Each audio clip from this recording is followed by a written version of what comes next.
নমস্কার বন্ধুরা, অনিভার্স world YouTube চ্যানেলে আপনাদেরকে স্বাগত। রাজ্য সরকারি কর্মচারীদের 25% বকেয়া ডিএ নিয়ে আজকেই আনন্দবাজার ই পত্রিকাতে একটি প্রতিবেদন প্রকাশিত হয়েছে। সেখানে নিশ্চয়ই নতুন কিছু বলা হচ্ছে এই প্রতিবেদনটিতে, সেই জন্যই আমি আপনাদের সাথে শেয়ার করছি। তো হেডলাইনটিতে বলা হচ্ছে, সময় আর 5 দিন, 25% ডিএ নিয়ে কি নির্দেশ দেবে নবান্ন, তাকিয়ে রাজ্য সরকারি কর্মীরা। তো এখানে প্রতিবেদনটিতে মূল ভাগটাতে যেটা বলা হচ্ছে যে আপনারা সকলেই জানেন যে সুপ্রিম কোর্টের আদেশ অনুযায়ী আগামী 27 জুন এই ডিএ দেওয়ার সময়সীমা কিন্তু শেষ হচ্ছে। তো সেক্ষেত্রে রাজ্য সরকারের স্টেপস কি রয়েছে সে বিষয়ে এই প্রতিবেদনটিতে যে কথাগুলি বলা হচ্ছে তার মেন কিছু জায়গা আমি তুলে ধরছি।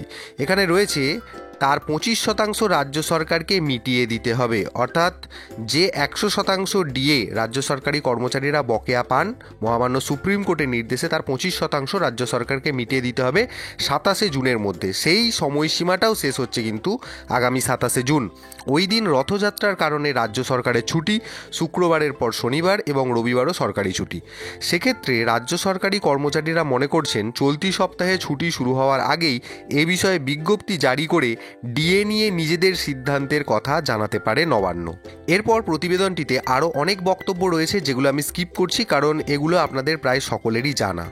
এবার ব্যাপার হচ্ছে, এখানে দেখুন, রাজ্যের মুখ্যমন্ত্রী, রাজ্যের মুখ্য সচিব, অর্থ সচিব এবং অর্থ প্রতিমন্ত্রী চন্দ্রিমা ভট্টাচার্য এই সংক্রান্ত বিষয় নিয়ে বৈঠক করেছেন বলেই নবান্ন সূত্রে খবর।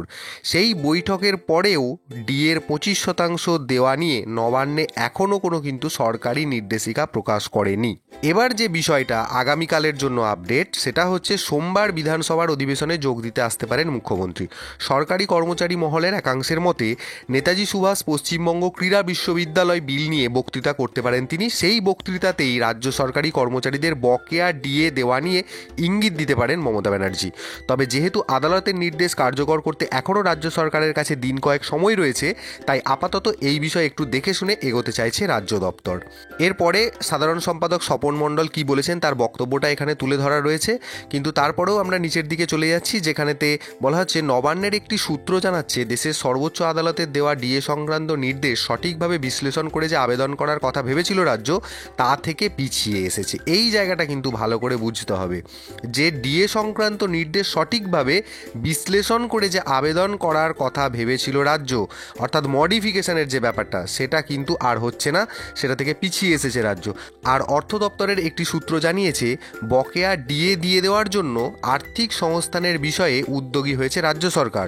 যতক্ষণ না সেই টাকা জোগাড় করা সম্ভব হচ্ছে, অর্থাৎ সেই 4,000 কোটি টাকা ঋণ যেটা রাজ্য সরকার নিতে চায়, সেই বিষয়টার কথা এখানে বলা হচ্ছে। এ বিষয়ে সরকার পক্ষ কিন্তু কোনো বিবৃতি এখনও দেয়নি বা দেবেও না। সিদ্ধান্ত কার্যকর করার সময় এলে তা বিজ্ঞপ্তির মাধ্যমে প্রকাশ করে দেওয়া হবে। আপাতত রাজ্য সরকারের সেই বিজ্ঞপ্তি প্রকাশের দিকে তাকিয়েই কিন্তু রাজ্য সরকারি কর্মচারীরা রয়েছে। তো যাই হোক, এই সমগ্র প্রতিবেদন জুড়ে বিভিন্ন কথাবার্তা বলা থাকলেও যে মেন জায়গাগুলো সেগুলো আমি আপনাদের সাথে আলোচনা করলাম। ভিডিওটি অবশ্যই সবার সাথে শেয়ার করুন।